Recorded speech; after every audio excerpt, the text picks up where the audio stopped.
یہ بار بار پاکستان کے اوپر الزام لگایا جاتا ہے کہ جی ہم نے یوکرین کو اسلحہ فراہم کیا. ہم نے سنا کہ جو یوکرین فارن منسٹر تھے ان کا کیا بیان تھا. تو کیا ایسی کوئی ہمارا لین دین ہوا ہے؟ دیکھیں ایسے ہے، اگر ہسٹری میں جائیں تو پاکستان کے یوکرین کے ساتھ ڈیفنس تعلقات بھی رہے ہیں، اور ہم نے ان سے ڈیفنس ایکوپمنٹ حاصل کیا. الخالد ٹینک کی ڈیولپمنٹ میں یوکرین کے ساتھ سپورٹ بھی تھی. یہ ایک حقیقت ہے. لیکن اب جب سے یہ جنگ شروع ہوئی ہے، یہ رشیا اور یوکرین کی جو جنگ ہے، اس پر پاکستان نے ایک بڑا اصولی موقف اپنایا ہے. وہ اصولی موقف یہ ہے کہ ہم اس جنگ میں کسی فریق کا ساتھ نہیں دیں گے، ہم اس میں ایک نیوٹرلٹی کا رول ادا کریں گے. اور اس سلسلے میں پاکستان نے جو بیسکلی ہماری پوزیشن یہ ہے کہ ڈائلاگ کے ذریعے معاملات کو حل کیا جائے، امن ہو. اور کیونکہ پاکستان کے دونوں ممالک کے ساتھ، رشیا کے ساتھ بھی اور یوکرین کے ساتھ بھی اچھے تعلقات ہیں، تو ہم کسی بھی ملک کی سائڈ نہیں لینا چاہتے.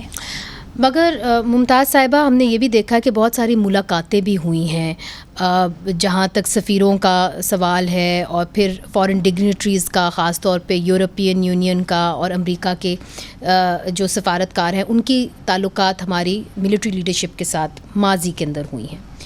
یہ بار بار اب الزام لگایا جا رہا ہے کہ جی پاکستان نے اسلحہ دیا ہے.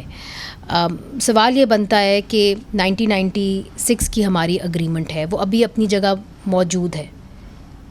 دیکھیں میں آپ کو یہ بتانا چاہ رہی ہوں کہ جب سے یہ جنگ شروع ہوئی ہے، ہم نے ایکسپورٹس دونوں پارٹیز کو ایکسپورٹس نہیں کی ہیں.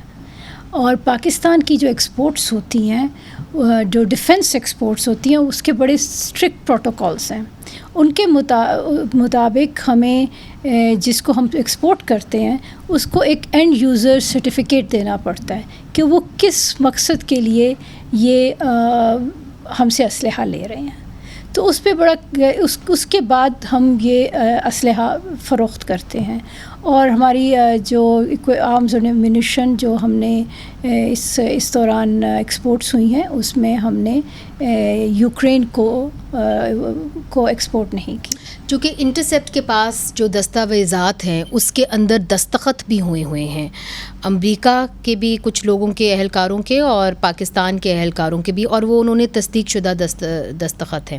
سوال یہ ہے کہ کیا ہم سے کبھی پوچھا بھی نہیں گیا؟ نیٹو نے کبھی نہیں ہم سے پوچھا، یا امریکہ نے ہمیں کبھی نہیں پوچھا کہ جی یوکرین کے اندر اس وقت جنگ چھڑ گئی ہے اور ہمیں اس وقت اسلحے کی ضرورت ہے، آپ ہمیں فراہم کریں؟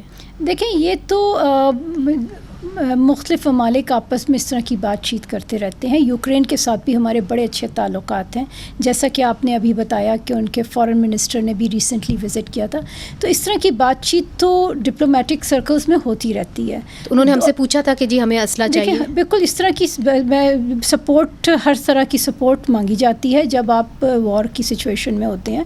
دونوں سائڈس کی طرف سے سپورٹ مانگی جاتی ہے. فار ایگزامپل یونائٹڈ نیشنز میں ووٹ کس طرح کرنا ہے، اس پہ بھی دونوں فریق جو ہیں وہ آپ کے پاس آتے ہیں اور آپ سے سپورٹ طلب کرتے ہیں.